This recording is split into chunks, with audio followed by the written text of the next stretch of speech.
Muy buenos días, amigas y amigos oyentes de Colectivo Burbuja. Os doy la bienvenida a un nuevo programa Economía Directa. Hoy tenemos con nosotros a Carlos Muñiz. Buenos días, Carlos. Muy buenos días a todos. A Jordi Yatzer. Buenos días, Jordi.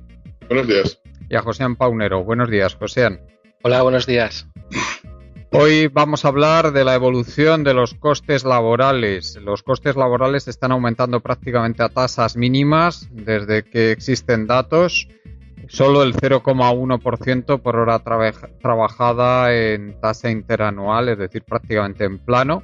¿Por qué no están subiendo los costes laborales? ¿Qué repercusiones tendrá esto sobre la inflación? Hemos conocido hoy, por cierto, el dato de la inflación, 3%, pero el subyacente, la inflación subyacente ha bajado una décima hasta el 1%, lo cual quiere decir que realmente no hay tensiones inflacionarias más allá de lo que es lo propio de la subida interanual de precios de petróleo y de alimentos, que los alimentos recordemos que también son muy sensibles a las variaciones del precio del petróleo. Hablaremos también a continuación de la crisis diplomática que hay entre Holanda y Turquía, cuáles son sus orígenes, qué consecuencias puede tener a nada de las elecciones holandesas en que presumiblemente va a ser el partido más votado este partido de extrema derecha, el de Wilders, aunque es muy dudoso que pueda gobernar. Seguiremos comentando sobre cómo ha cambiado el mix energético de los Estados Unidos y cómo es previsible que siga cambiando, la importancia de las renovables, la importancia de otras energías, importancia relativa, cómo va bajando el carbón. Y terminaremos hablando de esa activación del Brexit por parte del Parlamento. Sin más, ya comenzamos con el tema de los costes laborales y adelante, Joséan, coméntanos. Sí, bueno, que ha salido un dato que es el índice de costes laborales armonizado y digamos este dato nos da diferentes formas de cuánto está aumentando realmente el coste de hora real trabajada, ¿no? Entonces hay dos formas de verlo. Es uno en la serie original, que en la serie original es cierto que está subiendo un 1%, pero como pasa con la inflación, como pasa con otros datos como puede ser el desempleo, en economía directa yo creo que siempre nos fijamos en la serie corregida de efectos de calendario y estacionalidad, porque realmente nos va a marcar realmente cuál es la verdadera situación de este indicador, ¿no? Este indicador está subiendo a un 0,1%, que como ha indicado Juan Carlos es prácticamente cero, por no decir ridículo, y estos efectos lo que conlleva, ¿no? Porque hay que pensar que este 0,1% de subida implica es del cuarto trimestre de este año, ¿eh? O sea que siempre estamos hablando de que va con un retraso de unos 3 meses cuando sale este índice, y que implica que si estamos viendo que la media de los convenios que están firmando, que realmente son muy poquitos los convenios que están firmando, están habiendo unas subidas del 1%, si tenemos en cuenta que en el año 2016 la subida que se hizo a los funcionarios fue del 1%, y vemos que realmente se está subiendo los costes laborales un 0,1%, nos están indicando que el proceso de ajuste salarial sigue en marcha, que por mucho que nos esté diciendo el gobierno de que la economía va muy bien, que se nota que estamos ya a punto de alcanzar el PIB de hace 7-8 años, cuando era el pico el pico máximo que tuvimos anteriormente, pues la realidad es que para algunos sí que puede estar que él está viendo en sus sueldos que va mejor, pero la mayor parte de la gente se sigue produciendo esa devaluación salarial de manera muy, pero que muy clara. ¿Esto qué efectos también que tiene? Pues en el tema de inflación, que yo entiendo que esto lo está viendo el Banco Central Europeo o el Banco de España, se lo está notificando el Banco Central Europeo para esa posible subida de tipos, si se produce o no se produce, que indica que mientras los costes laborales sigan de este proceso es difícil que esto genere inflación a largo plazo. Y bueno, y que por mucho que el gobierno está diciendo que las cosas van muy bien, pues lo que esto nos indica que para algunos sí, pero para la mayor parte de la gente no. Y también, bueno, efectivamente el tema de la inflación parece que no vamos a tener preocupaciones. Jordi, adelante. Creo que tenemos algún problema ahora con el sonido. Sí, pues vamos a dar paso entonces a Carlos. Carlos, adelante. A ver, lo primero que conviene es hacer un poco un retrato, un gran cuadro de la economía mundial, ¿no? Para ver cómo puede ser la situación en esta pequeña sucursalcilla que es España, ¿no? Entonces, en Estados Unidos encontramos que Donald Trump quiere subir el salario mínimo y ya le han dicho muchas empresas que van a meter robots. Wendy's, la cadena de hamburgueserías, va a meter 1000 robots que flip hamburgers. O sea, flip es tirar de un lado y de otro las hamburguesas. Y a su vez, en el multicentro, en el SpaceX de San Francisco, ya camareros robots están poniéndote las bebidas, ¿no? Entonces, con lo cual, los sueldos ni suben ni pueden subir. En España, esto tenemos, bueno, pues un capitalismo de amiguetes, de boletín oficial del Estado, en que a Florentino le va muy bien y al resto de la gente le va muy mal. Bueno, el resto, la mayoría.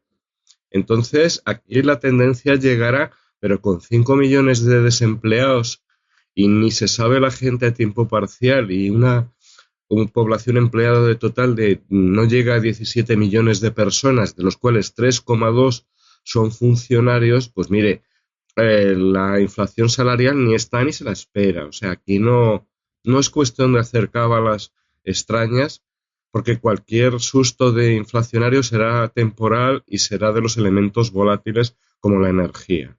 La inflación subyacente está más que dominada. Y luego, por no hablar de el sorprendente número de deudas, que precisamente los lectores habrán visto que hay el Eduardo Molet, este promotor de, no sé si lo habéis visto incluso vosotros en la televisión, están volviendo a ofrecer hipotecas inversas para la gente de edad que se quede en su casa, venda la casa y cobren una renta perpetua vitalicia hasta que desaparezcan, ¿no?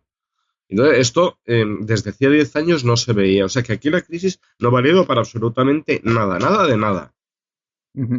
Jordi, danos tu opinión sobre este aumento, pues prácticamente mínimo, en mínimos de los costes laborales. Adelante. Bueno, si nosotros vemos la evolución de los costes laborales desde el inicio de la crisis, 2007, 2008 e incluso 2009, la media de subida se movía entre el 4 y el 5%. Es una evolución al alza realmente importante. ¿Qué ha pasado desde 2010, especialmente desde 2012? Porque justamente en la segunda batida de la crisis, a partir del primer año de Mariano Rajoy, del Partido Popular, el incremento del coste laboral se sitúa alrededor del 0,4, 0,5 de media. Pero si nosotros nos vamos a los diferentes sectores, es decir, no lo tomamos en su conjunto, sino analizando por diferentes actividades, en el último año en las administraciones públicas el coste laboral ha bajado el 0,2. En hostelería el 0,5. En servicios en general el menos 1,1. En educación el menos 1,6. En construcción el menos 1,9. En información y comunicaciones casi el 3%. Justamente la evolución a la alza se ha mostrado sobre todo en transporte y almacenamiento, actividades administrativas, suministro de energías, y hay una evolución extremadamente al alza de una partida denominada actividades artísticas. Supongo que se incluirán especialmente a aquellos profesionales dedicados al mundo del periodismo, del entretenimiento y de la comunicación. Con lo cual, lo que vemos es que hay sectores internos de la economía en los que los costes laborales están bajando, especialmente en el sector servicios. ¿Y tú a qué lo achacas? ¿Al tema este que hemos comentado muchas veces de que se está sustituyendo empleo bien pagado de gente que se jubila generalmente por empleos de gente más joven mucho peor pagado? ¿Crees que es esto lo que está ocurriendo? Sí, y aparte de eso, bueno, a ver, hay un factor, y es que, evidentemente, si hay una sustitución, es decir, si alguien entra con 18, 23 o 24 años a una empresa, evidentemente es más fácil que acepte un sueldo bajo en comparación a alguien que tiene una familia. Es un hecho. Por otra parte, también creo que alguien que lleva parado el suficiente tiempo, al final se ve obligado a aceptar lo que sea. O aceptar un trabajo con peores condiciones. Ese es el problema. Que cuando alguien ha sufrido los rigores de la crisis durante un tiempo muy largo, es muy complicado que al final no se desmorone incluso moralmente y acepte el trabajo que sea. Eso es así. Y me parece que la reforma laboral no iba tan encaminada, que también a reducir los costes por despido, como intentar hacer un cambio psicológico en la población, en el sentido de hay que bajar los sueldos, hay que aceptar sueldos más bajos. Lo que dijo básicamente el señor Roig de Mercadona, hay que trabajar más por menos. Y yo creo que lo que ha funcionado es ese cambio psicológico, donde en estos momentos la población está aceptada a trabajar por mucho menos. No Ya, sé si, pero sí. también crea un efecto de expulsión de la sociedad regular y del empleo regular. Es decir, me voy a buscar la vida al margen de esto, me pongo una pequeña granja, me voy a vivir a un sitio barato, a un pueblo, y en los foros de internet, de hecho, hay mucha polémica sobre esto, incluso consejos. O sea que también crea un efecto de marginación y expulsión importante, ojo. Sí, Sí. Sí, José, no sé si quieres comentar algo más. Sí, yo añadiría una de las cosas, que es que las tablas armonizadas con base 2012, es decir, que estamos hablando ya de casi 4 o 5 añitos de diferencia, vemos cómo ha evolucionado también por diferentes sectores, como comentaba Jordi, ¿no? Y hay una serie de sectores que son, digamos, los ganadores de todo esto y otros que son, digamos, los perdedores, ¿no? El ganador absoluto de toda la serie es una sección, que es la sección O, que es Administración Pública y Defensa, Seguridad Social Obligatoria, con un crecimiento a 109,2. Y el perdedor absoluto es el sector construcción con 95,5.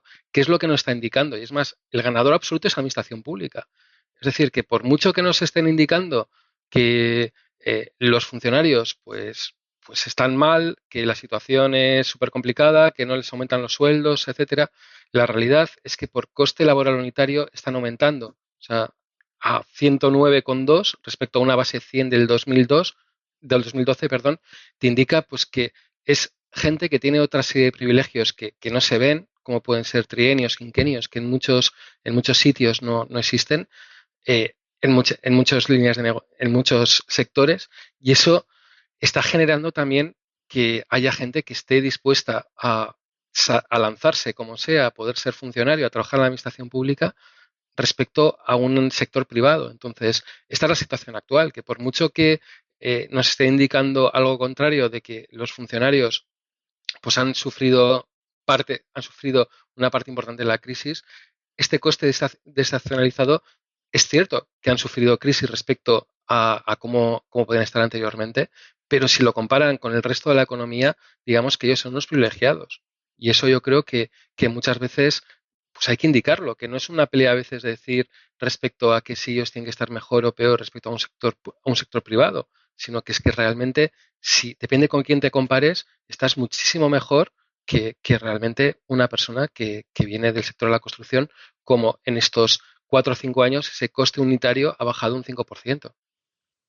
También hay que decir que esta evolución dispar de los costes, o sea, de los costes laborales en la administración pública y en el sector privado es algo que está pasando en muchísimos países, ¿eh? No es solo español. O sea, parece ser que tiene que ver pues con la falta de poder que tienen ahora los sindicatos, la falta de poder que tienen ahora los trabajadores en las empresas privadas y un mayor poder relativo, que no absoluto, que tienen los trabajadores de las empresas públicas. ¿Eh? Pero vamos, yo por lo que he visto está pasando en casi todos los países, con alguna excepción, y España tampoco es el que peor está en este sentido. Peor me refiero porque aquí ha habido, lo hemos comentado varias veces, que la situación era injusta porque privilegiaba a los trabajadores del sector público respecto a los del privado, pero bueno, el tema es bastante complejo, ¿eh? Ya, pero al final tenemos que tener, o tendría que ser una sociedad en la que se pague a una persona por ese trabajo y por esa responsabilidad, que no estoy diciendo que es más, que hay gente que es funcionaria, que por el trabajo que tiene y la responsabilidad que tiene tendría que ganar más de lo que está ganando. Pero también es cierto que hay funcionarios que por el trabajo que hacen y la responsabilidad que tienen tendrían que estar ganando igual un tercio menos de sueldo respecto a un sector privado, ¿no? Pero mientras no se trabaje en esa cierta equidad a nivel de sueldos y demás, pues ¿qué es lo que pasa? Pues lo que está pasando, que mucha gente que está trabajando está viendo que lo que él está ganando realmente pues está incluso bajando, como puede ser, hay 1, 2, 3, 4, 5, 6 sectores que están bajando en coste laboral unitario respecto al 2012 y ven que las subidas se están produciendo en la administración pública que se están produciendo en los pensionistas y al final ellos cada vez están más jodidos y el sector público pues venga, subidas, ¿no? Y esto yo creo que hay un punto en el que la situación yo creo que va a ser muy complicada de sostener y eso yo es lo que yo aprecio muchas veces en sectores y hablando con gente que pues que no están bien y que dicen, joder, pues esto es la mejora que tenemos en la economía, pues no sé dónde vamos, o sea, realmente. Sí. Luego hay otra cosa, que en Estados Unidos Donald Trump ha anunciado que va a reducir los funcionarios federales, que son 4,5 millones. Sabemos que hay funcionarios federales, también hay funcionarios de cada estado en los condados, que es una división administrativa menor dentro del estado, y luego municipales, lógicamente. Entonces los va a reducir. Pero aquí en España, Rajoy ha anunciado las mayores ofertas públicas de empleo desde la era del Felipón, vamos, o sea, esto es una cosa que nos salimos. No sé cómo la piensa pagar porque no hay dinero para reponer las antiguas condiciones a los que están ya, o sea que no sé qué piensa hacer. No sé si... Pero a mí, Carlos, a mí me parece bien que haya más empleo público, sinceramente. ¿Por qué? Porque creo que para que tú contrates a una empresa que a su vez vaya a tener contratando a gente para hacer cosas públicas, pues déjate de tonterías y contrata tú como A sector ver, público no. directamente.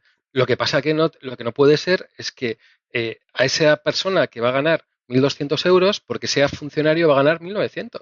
A O sea, ver, no. eso que dices tiene un nombre, se llama fraude de ley. ¿Mm? Eso es una manera de saltarse la ley, ¿no? Bueno, a Yo ver, también estoy en contra, pero vamos a ver, lo de que haya más funcionarios, sí, según y depende, vamos, que haya más funcionarios en sanidad, pues claro, a mí me parece fenomenal, pero que haya más gente en la administración de cultura del ministerio, pues no, mira, francamente, eso es ganarse en las universidades. O sea, ahora mismo las universidades, tal como están, las de letras las pueden ir cerrando todas y no pasa nada por 10 años. Ahora mismo las universidades sirven para que un montón de gente viva cojonudamente. Vamos a decirlo. a ver, Bueno, tampoco puedes. Hay de todo, Carlos. O sea, hay sectores en los que pues puedes decir eso, pero hay otros sectores, Claro, pues. lo he dicho, sí, sí, en sanidad hace falta gente. Sí, probablemente en policía también, en justicia, muchísima. Y hay sitios en los que sobra gente.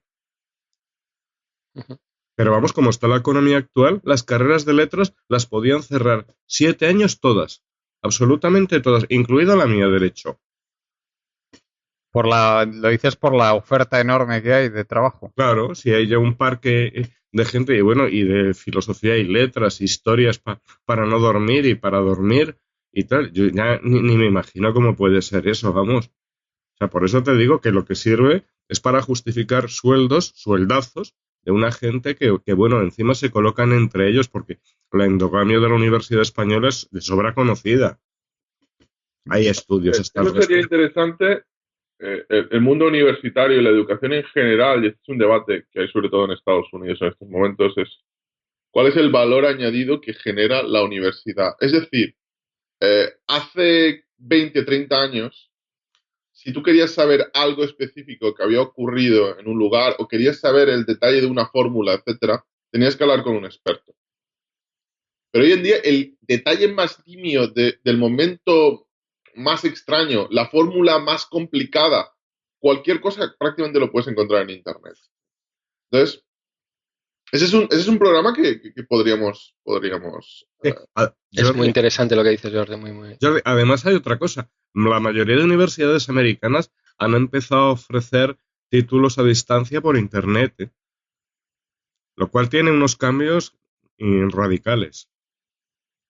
Pues Sí, sí. bueno, de hecho, uno de los profesores más influyentes, bueno, uno de los psicólogos más influyentes de Estados Unidos, tiene un podcast bastante conocido y de hecho se ha convertido en uno de los mayores defensores del cambio de paradigma en la universidad, diciendo que la universidad en estos momentos, tal como está concebida, es una institución decimonónica que no tiene ningún sentido a día de hoy. Bueno, eso desde luego será un tema que deberemos... Perdona, si tiene sentido para que los catedráticos vivan como Dios. O sea, tengan unos sueldos que pa' qué, que ya quisiéramos el resto. A ver, al final... Pues, seguro que si alguno de ellos te escucha, se pondrá como una fiera. Me odiará, pero me da igual, vamos, peor para él. Doble trabajo, cabrearse y descabrearse. A ver, yo creo que siempre entramos, ¿no?, en el tema de dónde tiene que estar el sector público, ¿no? Si resulta que hay un sector privado que lo hace bien y que lo hace mejor que el sector público, por H o por B, al final ahí tiene que desaparecer el sector público. Porque no tiene sentido. Y va provocando pues disfunciones en la economía que hace que sean problemáticas. Estáis hablando de universidades, como podemos estar hablando de una televisión española. O sea, que estamos hablando de lo mismo prácticamente. Y no solo eso, Joséan, que es que el sector público tiene recursos limitados y debe dedicarse a donde no llega el sector privado o a lo que queda fuera de los mecanismos de mercado, pues porque no tiene una rentabilidad inmediata o una rentabilidad de mercado, pero sin embargo puede tener una rentabilidad social, ¿sabes? O sea, que esa es la función del sector público. No, o sea, no vas a poner al sector público a fabricar perfumes de lujo, por ejemplo. ¿Qué sentido tiene eso? O sea, que no lo hace, pero quiero decir que eso es un ejemplo típico de lo que no debe hacer el sector público. Pero muchas más cosas, aparte de eso. Claro, el problema es eso, que llegues a ver en qué partidas realmente no tenía que ser sector público, como puede ser determinadas universidades. Es más, igual posiblemente habéis hablado de las facultades de letras, pero igual las facultades de letras igual es donde tenía que estar el sector público.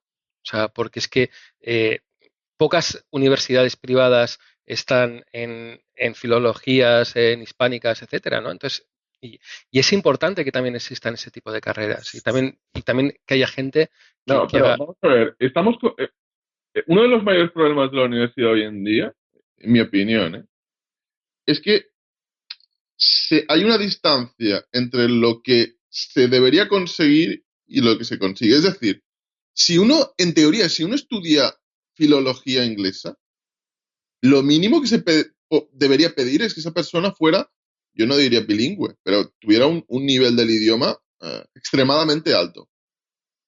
Extremadamente alto, igual que si estudia filología alemana. Evidentemente eso va más alto, va más allá incluso del idioma, porque entra la literatura, entran muchos otros factores. Pero es que no es el caso. Es decir, cualquier persona que haya vivido 2 o 3 años en el extranjero, yo creo que todos conocemos a alguien a personas que hayan estudiado filología de un idioma extranjero. Ese no es el caso que se alcanza en la universidad, no se alcanza ese tipo de nivel. Con lo cual, aparcar a una persona 5 años para que lea los libros escritos por un profesor sobre el contexto histórico de cierta novela, yo no sé hasta qué punto esos 40, 50.000 o 60.000 euros de coste no es que sean buenos o malos para la sociedad o para las instituciones públicas, es incluso para esa persona. Es decir, el coste de oportunidad de lo que ha conseguido esa persona, perdiendo 5 o 6 años de su vida en ese trayecto vital, ¿qué podría haber hecho con esos 5 o 6 años? No, pero si tienes toda la razón, Jordi. Pero, a ver, es que como en toda situación hay ganadores y perdedores. El perdedor es el tonto que se cree que el título de filología le va a valer para algo. El ganador es el catedrático que, además de tener un sueldazo y mega vacaciones, vende sus libros. Claro. ¿Entiendes? Es un engaño social. Una especie de estafa social. Vale, pero yo creo que hay que pensar un tema de demanda que existe y la oferta que existe. O sea, es decir, claro, además es que, claro. O sea, que igual el problema no es que haya falta que haya necesidad de filólogos. O sea, que yo creo que sí hace falta filólogos. Lo que pasa que igual resulta que el porcentaje de gente que sale a las universidades de filología es excesivo para lo que se demanda luego un mercado. Entonces, a ver, pero tiene que haber esa adecuación y esa adecuación no existe. O sea, estamos en un mundo en el que parece que en España el que no tenía, la comunidad autónoma que no tenía una universidad de filología, pues era casi una perdedora. Entonces, y eso es la adecuación que tiene que haber, porque igual resulta que hay una necesidad de que haya un número de filólogos y que hace falta para determinadas cosas, pero igual resulta que tiene que ser, no lo sé, digo un número, pero y luego igual me criticáis, pero igual resulta que son 30, 40 o 50 personas las que hacen falta que salgan al año y eso te da para que posiblemente haya una filología en toda España y eso es lo que no hay esos estudios creados, es decir, hay una filología, tiene que haber una universidad en España y ya está. Y No, de ahí el problema no es ese, el problema es que estás asumiendo que esas personas que tienen ese título satisfacen esa necesidad. Es decir, estás asumiendo que lo que has dicho, la sociedad necesita en determinado lugar 100 filólogos al año en esa región o en esa provincia. ¿Esos 100 filólogos van a satisfacer la necesidad? Es decir, yo no me he encontrado en general empresas que demanden, no, por cada una que demanda, por ejemplo, que alguien tenga el título de filología, ¿cuántas te demandan que tenga un nivel extraordinario de inglés? Es decir, ¿es garantía que hable inglés perfecto alguien que está titulado en filología inglesa? Repito, sé que la carrera no es exactamente eso y va más allá de eso. Pero es un hecho que debería ser, en mi opinión, imprescindible. Es que no satisface esa necesidad social. Es decir, a día de hoy la universidad es un lugar donde gente estudia libros publicados por sus profesores. Eso es lo que hace. Claro. Sí, si os parece, como nos quedan todavía 3 temas, vamos pasando al siguiente como queráis, ¿eh? No sé si queréis añadir algo más sobre esto. Pues, no, pasamos, si queréis. pues pasamos. Si queréis, Pues en otro programa creamos. Un programa entero, ¿eh? Sí. Por eso, yo creo que deberíamos hablar un poco de todo el tema de los sueldos del sector público, el papel del sector público. Y de la universidad. Y de la universidad deberíamos hablar más detenidamente en otro programa. Pues, si os parece, pasamos al tema del conflicto diplomático entre Holanda y Turquía. Y Jordi, adelante, coméntanos explica para la gente que no lo sepa qué es lo que está pasando, si nos haces el favor, y también qué consecuencias crees que puede tener encima con elecciones en los dos países. Pues ya vamos, en Holanda, si no me equivoco, son hoy mismo las elecciones.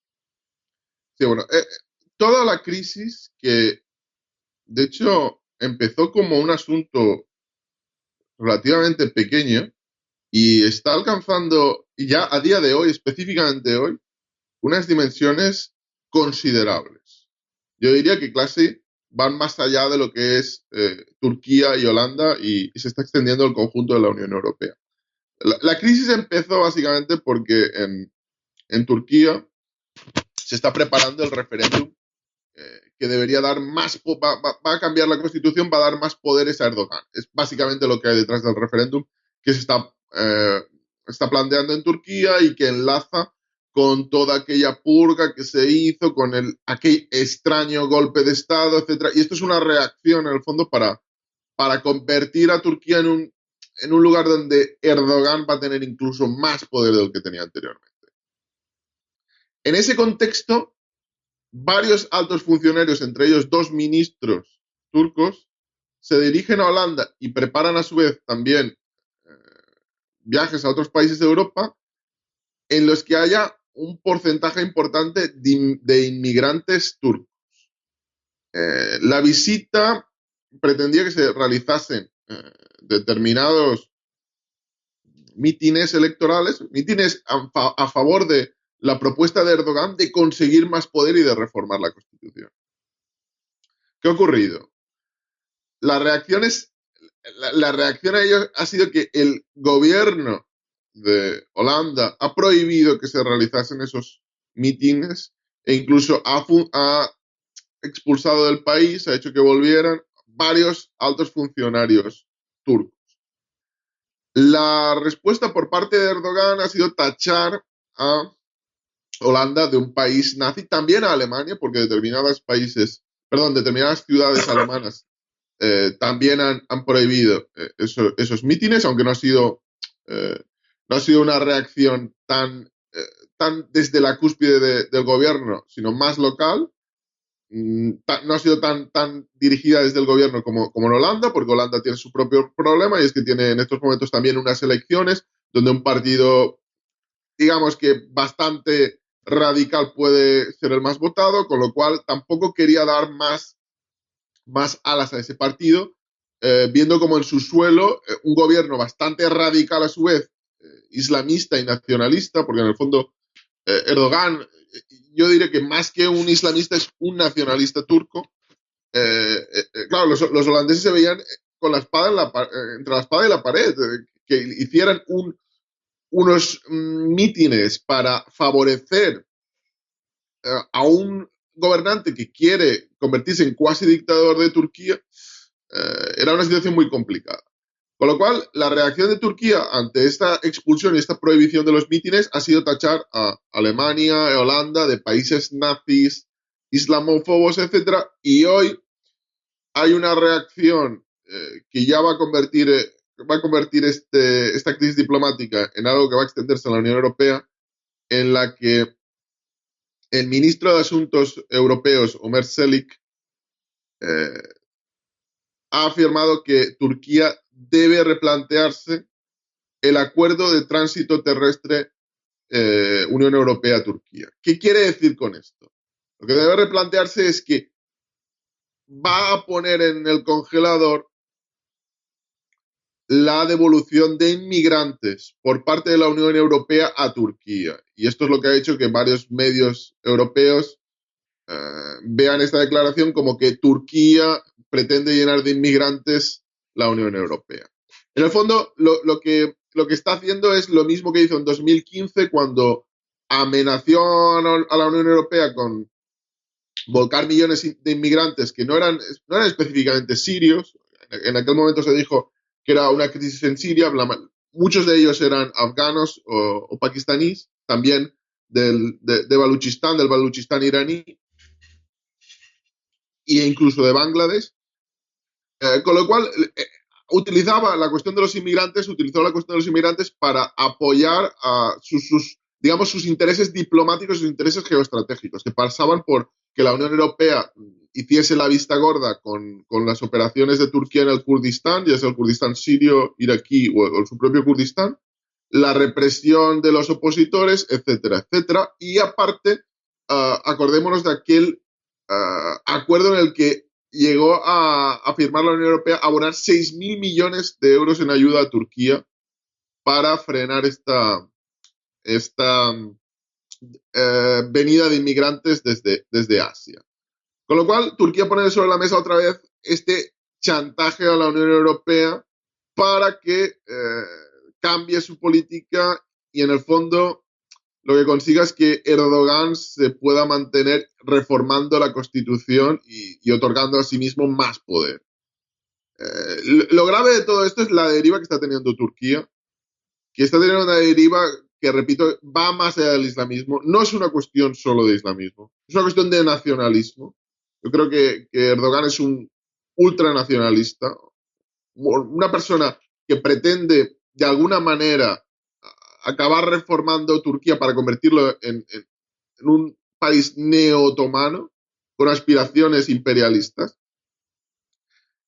Y bueno, pretende sentar las bases poco a poco para ello. Es muy complicado porque, por supuesto, estamos en el siglo XXI, no estamos en el siglo XVII, ¿no? Carlos, ¿cómo ves tú el conflicto este? ¿Qué consecuencias crees que puede tener? A ver, ha dicho Jordi que una de las pretensiones de Erdogan es hacer la gran Turquía, ¿no? O sea, Turquía primero. Pero el gran campeón del nacionalismo está al otro lado del océano. Es Trump y es América primero. Y la derivada de esto es que ahora va a cundir la mentalidad Alemania primero, Francia primero, España primero, Inglaterra primero. Inglaterra ya lo ha aprobado en la Cámara de los Lores el acuerdo para salir del Brexit.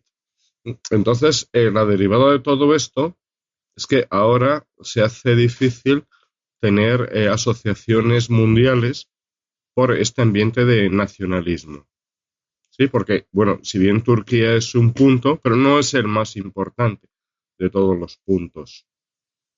Entonces, bueno, esto nos lleva a lo que nos lleva, a choques, a conflictos y a confrontaciones, que en un primer momento son confrontaciones de bajo nivel, pero pueden llegar a ser confrontaciones de alto nivel. Y esto es la derivada y la dinámica de los acontecimientos actuales.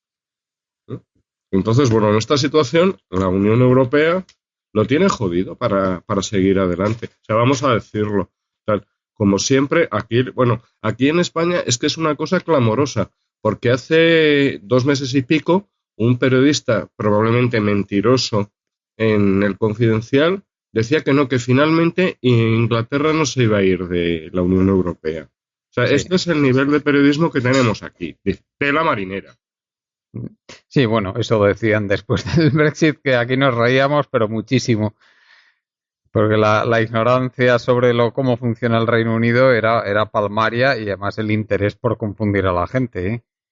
Bueno, si queréis, Joséan, danos si quieres tu opinión sobre el conflicto adelante. Sí, yo opino un poco lo que han comentado mis compañeros, entonces yo creo que no va a aportar más, entonces pues yo creo que con esto yo creo que lo dejamos mejor. Bueno, pues si queréis pasamos ahora a comentar el siguiente tema, que es el tema del mix energético en los Estados Unidos. Jordi, coméntanos, ¿qué nos puedes decir sobre? Hay muchísima preocupación desde hace años, evidentemente, por qué continuidad va a tener tanto a nivel medioambiental como a nivel de recursos las demandas masivas de energía que tiene nuestro modo de producción, lo que tiene la forma de funcionar de nuestras sociedades modernas, de las sociedades industriales y, desde luego, el fijarnos en Estados Unidos, que es el principal país, la principal economía del mundo, pues es sumamente importante. ¿Qué es lo que vemos en esta variación del mix energético en Estados Unidos? Adelante. Bueno, si comparamos, por ejemplo, Estados Unidos, el consumo de energía, la estructura del mix energético de Estados Unidos entre 1970 y 2015, ha pasado 45 años, casi medio siglo, vemos como lo que es el gas se ha reducido un 3%, ha pasado del 32 al 29%. El petróleo se ha reducido un 7%, ha pasado del 44 al 37%. Es decir, tanto gas como petróleo representaban 2/3 del mix energético americano, bueno, estadounidense, mientras que en estos momentos representaban el 76, no 66. Representaban el 76, más de 3/4 partes. Hoy en día representan el 66, 2/3. Y el carbón representaba el 18% y hoy representa el 16%. Con lo cual, ha habido una reducción tanto del gas como del petróleo como del carbón, pero es una reducción que no ha sido considerable. No ha sido una reducción demasiado potente. Ha sido cada uno de ellos ha perdido una cota moderada, pero en conjunto la suma de tantas cotas moderadas ha dejado alrededor de un 15 o un 20% que se ha llenado con energía nuclear, que en 1970 era el 0,4 y hoy en día es el 8%. Otras energías, que son en estos momentos el 4%. La energía solar y eólica, que no existía en 1970 y hoy es del 6%. Con lo cual, las energías que no venían de fuentes fósiles representaban en 1970 el 6% y en estos momentos representan el 21%. Con lo cual, en 45 años, lo que ha hecho es perder un 15% más o menos el consumo, el mix energético americano. Ha perdido alrededor del 15%. de fuentes fósiles. Y hay un detalle que me llama mucho la atención, y es que esta es la comparación con 2015, pero si uno analiza el mix energético en el año 2000, veía como Estados Unidos había aumentado el consumo de carbón. Había pasado del 18 al 23. Es algo bastante curioso. Y al mismo tiempo se veía como había aumentado el consumo por habitante. Había pasado de 7,1 galones de gasolina equivalente, el consumo de gasolina equivalente, de 7,1 a 7,7. Casi había aumentado el 10% por habitante en 40 años. Ha sido yo creo que una de las mayores revoluciones es que entre 2000 y 2015 lo que ha hecho es que ha descendido el consumo. Ha pasado de 7,7 a 6,6. Ha perdido prácticamente el 17-18% de consumo por habitante. Que es algo tremendamente curioso porque entre 1970 y 2000 hubo un cambio muy fuerte en Estados Unidos entre una economía que se estaba desindustrializando a partir de los 70 a una economía de servicios. Y aún así habían aumentado el consumo por habitante. Era algo realmente, a mi modo de ver, impresionante. Y entonces, yo diría que el mayor impacto de este mix es la reducción de consumo. Y que una reducción que hasta 2030 debería incrementarse. También vemos como los planes del mix energético para Estados Unidos es incrementar las energías no fósiles. Las energías no fósiles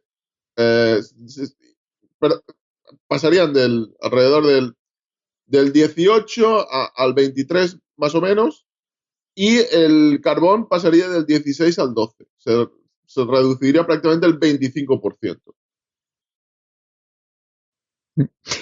Carlos, ¿tú qué es lo que piensas de la... Bueno, a mí sobre todo lo que me llama la atención, y debo decirlo, es el tema de que las energías renovables, las nuevas energías renovables, pues todavía son muy poquito, el 2% nada más, y que el principal responsable de todo este cambio en el mix energético de los Estados Unidos, pues es básicamente la nuclear. Y luego también tenemos el gas que sigue manteniendo ahí una importancia notable, ha aumentado desde el 85 a esta parte bastante, y el petróleo pues que sigue siendo muy importante, aunque va disminuyendo poco a poco, pero las renovables, el problema que les veo que con ese 2%, por mucho que le den el 6% para el 2030, que puede ser, pues que sigue siendo muy, muy, muy insuficiente. Es que lleva tiempo, son cosas, a ver, cambiar todos los motores de combustión de los coches por motores eléctricos lleva tiempo, y cambiar todas las calderas de calefacción por por sistemas eléctricos lleva tiempo también. O sea, no es una cosa que se pueda hacer así inmediatamente de un día para otro. O sea, habrá que darle un tiempo, pero la tendencia, que es lo que, como dicen en América, en la tendencia está la sapiencia. La tendencia es que las renovables van a ir a más.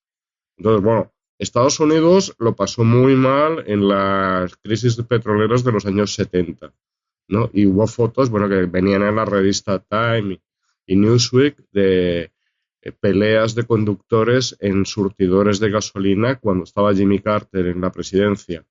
Entonces, bueno, ellos son, de hecho, esos megacarros americanos, los Aigas que llamaban aquí, que es los que se compraba la gente, los españoles cuando tenían mucho dinero, que tragaban a lo mejor 15 litros, 20 a los 100 kilómetros, esos ya han desaparecido. Desaparecieron precisamente en esa crisis. Es cuando se popularizaron en Estados Unidos los utilitarios japoneses y también los utilitarios alemanes. Entonces, bueno, ahora Estados Unidos, esta primera década del siglo, han tenido el fracking, que les ha ayudado a recuperar mucho su producción. Pero, claro, como digo, es que no son cosas que se puedan hacer de un día para otro. O sea, si bien el petróleo se va a seguir usando para todos los procesos químicos que hace falta, los hidrocarburos, en intermediarios, productos finales, plásticos, fertilizantes, La tendencia energética es a ir sustituyendo petróleo perdón, como energía a todo lo que se pueda. Entonces, bueno, habrá que darle un tiempo, pero la tendencia está ahí, indudablemente. Sí. Joséan. Sí, yo creo que es correcto lo que comentáis de la tendencia, ¿no? Pero que en otros programas pues hablamos de cosas como la revolución que podría ser la batería de Tesla, lo que puede ser el grafeno, lo que puede ser todo el tema de coches autónomos, etcétera. Y esto lo que nos está indicando es que los cambios van a ser mucho más pequeños de lo que se va a producir. Estamos hablando que, por ejemplo, el tema de energía solar y del viento pasa de un 2 a un 6%, es decir, que en 15 años pasa del 2 al 6%, eso es más o menos un crecimiento del 300%, que es un crecimiento muy elevado, pero eso te indica que más o menos se va a poder producir una subida de entre un 15 y un 20% interanual de esos crecimientos. Es decir, que por mucho que lo pensemos y que pensemos en que el futuro pasa mucho por un tema de sistemas de baterías, por coches eléctricos, etcétera, en el 2030, y para esto quedan todavía 13 años, el petróleo va a ser una fuente muy importante y significa, según esto, que no se espera que haya ese cambio tan brutal de coches eléctricos, ¿no? Sino que simplemente vamos a ir mejorando, optimizando los coches, serán yo creo una especie de híbridos, y si esto es correcto, iremos a eso. Y los coches eléctricos, pues sí, van a seguir aumentando, pero va a ser poco significativo dentro del mix energético, ¿no? ¿Por qué hablo mucho de los coches eléctricos? Porque realmente se está produciendo algo muy importante desde el punto de vista del petróleo, y es que para calderas de gas, determinadas fuentes, el petróleo ya está casi desapareciendo en muchos de calderas, etcétera, pero el petróleo sigue siendo muy fuerte, sobre todo en el tema de locomoción y demás, ¿no? Y esto lo que te indica es que el coche eléctrico, como se contempla en la actualidad y lo que esperamos que se vaya a ser, pues directamente este gráfico pues dice que no va a ser apenas significativo. Y bueno, veremos, ¿no? A ver si realmente se produce, que yo creo que hacer proyecciones a 15 años creo que es bastante agresivo, porque viendo cómo también evoluciona la economía puede haber determinadas cosas que puedan cambiar todo esto, ¿no? También, pues un poquito hablando del peak oil, que según esto, pues parece que en el 2030 se va a estar produciendo, consumiendo prácticamente el mismo petróleo que está consumiendo en el 2015, a ver si afecta o no afecta. Entonces, yo creo que son estadísticas que a tan largo tiempo, pues no sé si creérmelas realmente. O sea, porque hay. No sé, la Agencia Internacional de la Energía ha dado un 6%, sí, un 7% más de consumo de petróleo simplemente para el 2020 que ahora, ¿eh? O sea, no sé para el 2030, pero vamos, que le siguen viendo un aumento importante, ¿eh? O sea, es que yo creo que lo que está pasando es que nadie tiene la bola de cristal y que no se sabe muy bien lo que va a pasar, ¿eh? Por supuesto, y si lo tuvieran serían ricos, o sea, directamente. O sea, yo creo que hay muchas incertidumbres para llegar a saber exactamente cuánto va a ser el consumo de petróleo en el 2030, si los yacimientos van a seguir produciendo al ritmo que están produciendo, y dependiendo de eso, pues todo este mix energético puede cambiar de manera exponencial. O sea, porque es que son gráficos en los que dices, vale, bien, pero es que me quiero ese 36%, pero ¿a qué precio? O sea, porque si mañana de repente el petróleo se va a $150 o $200, posiblemente ese mix del 36% caiga y Claro. empiecen a ser interesantes otro tipo de energías, ¿no? Entonces, es que hay tantas relaciones entre precio, demanda, oferta, que yo creo que hacer unas previsiones tan largas es complicado. Sí, yo creo que hay cosas que sí tengo la sensación de que van a ir evolucionando, y que es que el coste energético por persona tiende a bajar, porque cada vez se va optimizando mucho mejor los recursos, los motores consumen menos, las luces consumen menos, etcétera, y eso yo creo que eso sí lo vamos a ir viendo, que ahí sí, yo creo que es algo que esa tendencia sí que la veo, que habrá un punto en que deje de aumentar, deje de disminuir, perdón, pero bueno, que creo que es algo interesante para ir viendo, y cómo, pues cosas que hablamos aquí, pues no sé si hay gente que luego va evolucionando en sus previsiones o no. Pues no sé si queréis añadir algo sobre este tema antes de pasar al último tema del día, que es el de la activación del Brexit. como queráis. Pues Carlos, adelante. ¿Cómo va el tema del Brexit? Has empezado ya a decirnos algo con la estupidez de ciertas personas, de ciertos analistas, de ciertos periodistas. Bueno, de ciertos. No, puede ser que, yo diría que de muchísimos, que dijeron que no, que sí, que el referéndum había salido que no, pero que iba a pasar pues como con el referéndum de Grecia, más o menos.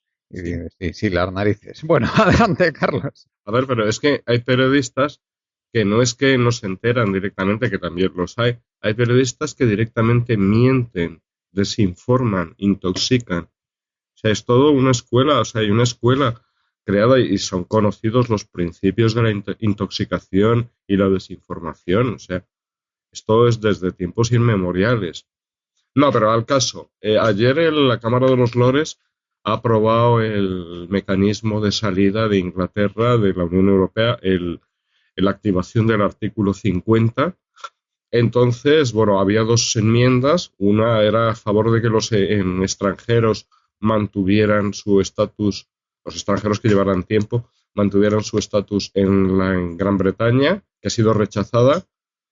Y otro que hubiera que consultar las asambleas de Gales, Irlanda del Norte y Escocia, y también ha sido rechazada. Con lo cual, el Brexit tiene ya vía libre.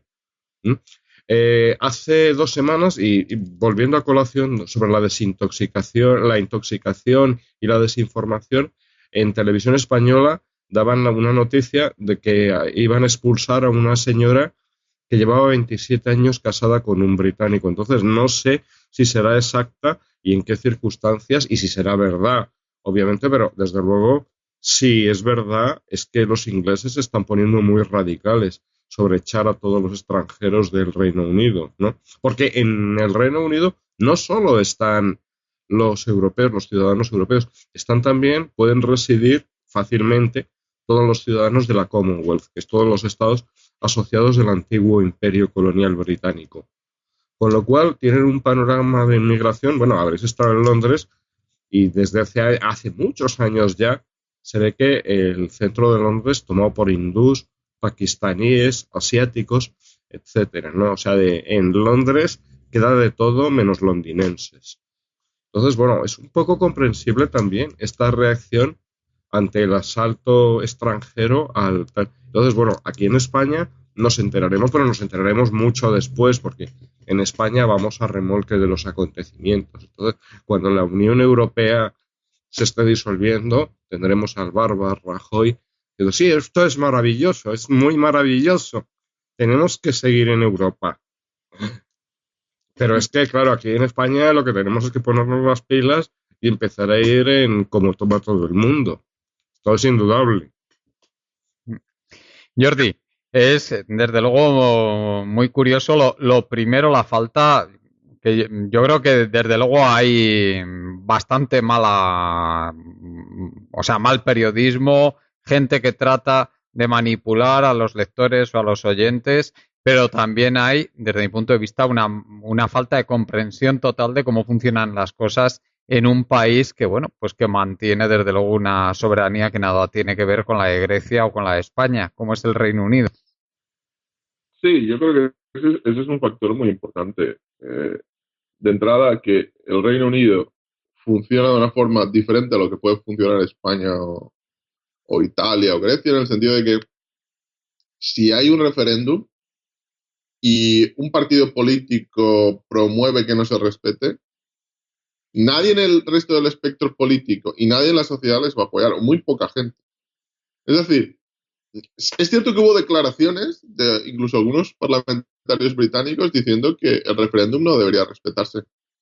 Pero es que incluso por parte de aquellos que apoyaban que el Reino Unido se mantuviese dentro de la Unión Europea, vieron esas declaraciones como algo absolutamente inaceptable. Es decir, en el Reino Unido los políticos en general aceptan las derrotas y creen que el sistema está por delante de sus propios intereses en general, repito, a grandes rasgos. Es decir... Sí. Yo también lo vi, ¿eh? Yo lo que me di cuenta enseguida al leer la prensa, que al día siguiente del referéndum, justo, o los días siguientes, que la gente pues directamente lo que habían dicho, bueno, esto es lo que ha pasado y ahora vamos a empezar a trabajar bajo este nuevo escenario y en esta nueva situación. Incluso la gente que había estado escribiendo de forma furibunda contra el Brexit hasta el mismo día del referéndum, ¿eh? O sea, es que Sí, no tiene nada que ver con cosas que pasan aquí. O sea, yo vi una reacción totalmente distinta. sí, vamos, quizá es excesivo lo de decir que los políticos ponen sus propios intereses detrás de los intereses de la mayoría o detrás de los intereses o digamos que de las normas que marcan el marco de la sociedad. Quizá eso es excesivo, ¿no? Pero sí que es evidente a mi modo de ver que hay un respeto por las normas y por las normas básicas, o por ejemplo, oír o aceptar los resultados de un referéndum que creo que son ajenos en países como España, ¿no? También me llama la atención que eso en parte viene determinado porque hay una política de cerrar filas en torno a aquel que ha ganado y que suele ocurrir también en Estados Unidos. De hecho, el caso de Trump es casi una excepción, ¿no?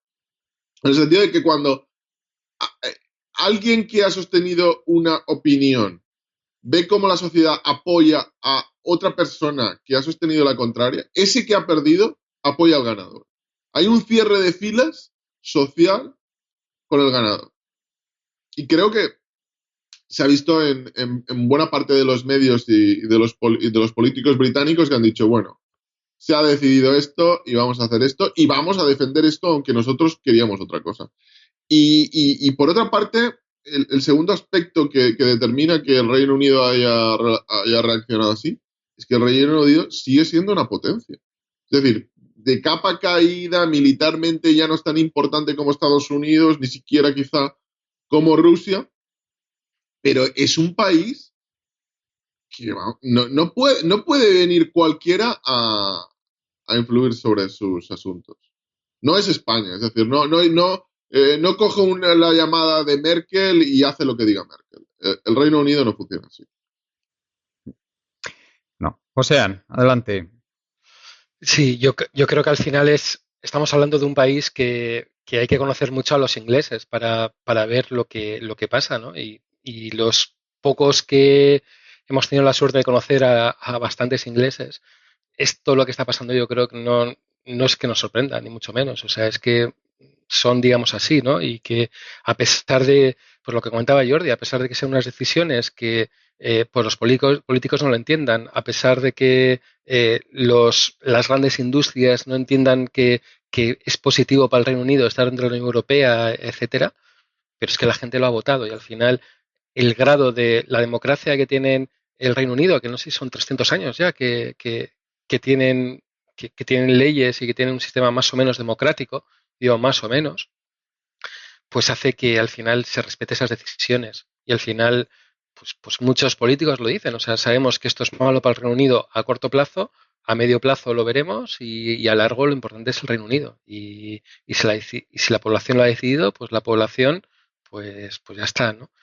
Y un poquito lo que comentaba Jordi, es que al final se nos olvida que es que el Reino Unido ha sido una de la potencia clara del siglo XIX y principios del siglo XX, que está en capa caída, pero a pesar de estar en capa caída, los vínculos que tiene con muchas potencias, como puede ser Australia, como puede ser Canadá, como puede ser la India, etcétera, son lo suficientemente importantes como para que el Reino Unido no deje de ser una potencia, no hablo de superpotencia, deje de ser una potencia en los próximos años, ¿no? Entonces, yo creo, y creo que tienen razón los ingleses, en el sentido de decir, bueno, pues hoy por hoy, pues no podrán darnos lo que queremos o las relaciones bilaterales que va a haber entre la Unión Europea y el Reino Unido van a ser raras durante los primeros años, pero a la larga tengo seguro que al final hay que llegar a acuerdos con el Reino Unido y que estos acuerdos pues no van a ser ni por asomo tan positivos como parece que nos están vendiendo la opinión pública europea de que al final el Reino Unido va a aceptar lo que diga la Unión Europea y ya está.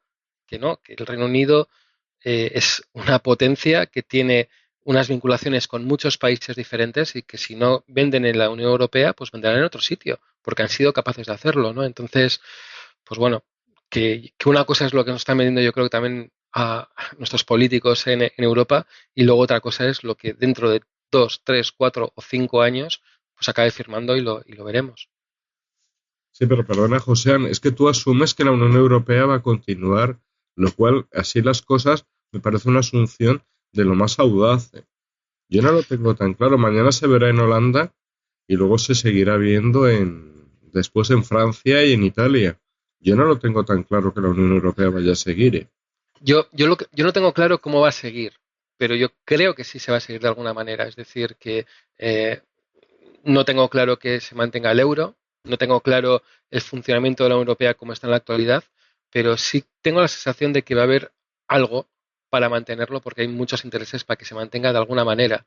Entonces, y eso que quede, creo que va a ser sobre todo lo que negocien pues todos estos pactos o todos estos acuerdos que se hacen a nivel internacional. Entonces, yo creo que esos acuerdos a nivel internacional pueden ser positivos porque dentro de esto, de este positivismo, realmente puede coincidir que a un determinado país estar dentro de estos acuerdos de la Unión Europea sea malo. Es decir, imaginémonos solo pensar acuerdos Unión España con Inglaterra, con Londres, al final.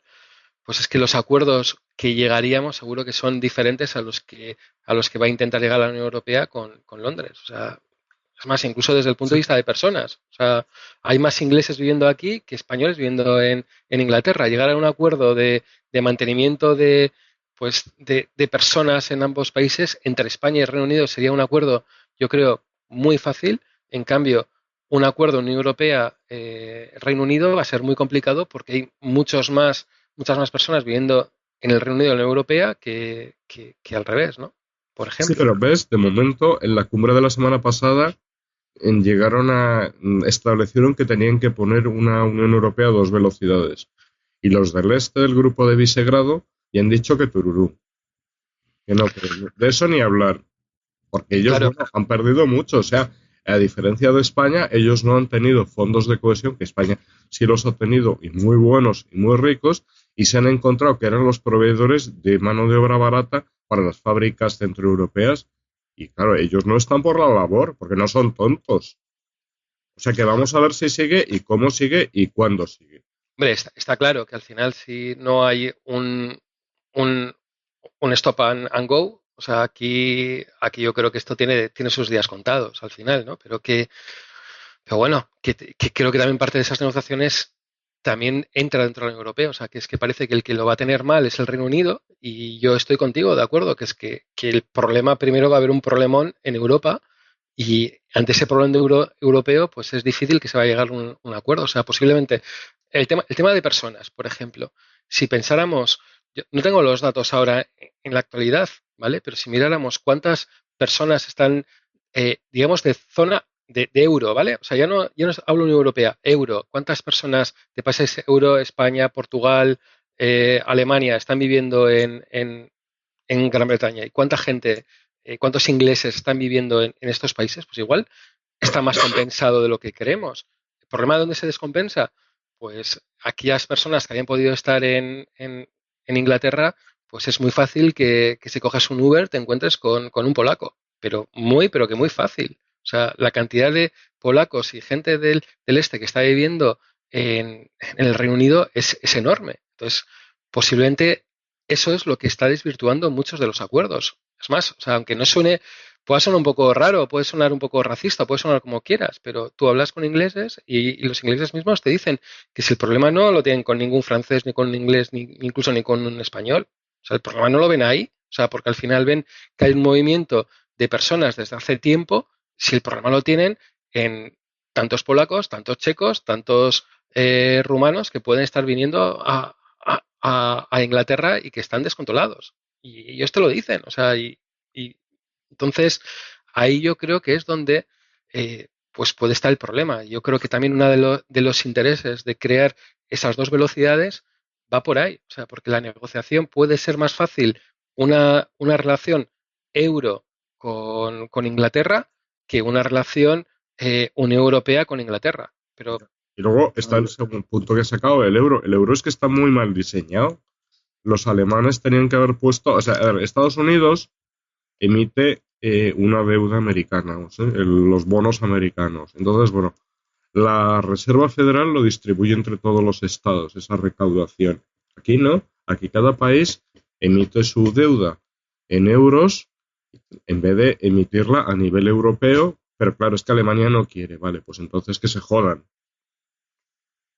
Pero hay Carlos, o se gira a que haya más integración, y más integración implica que al final Alemania pues tenga que pensar que la deuda tiene que ser europea y con todas las implicaciones que eso va a suponer, y también posiblemente el Estado del sur de Europa tendrá que pensar que ese déficit del 3% es a muerte.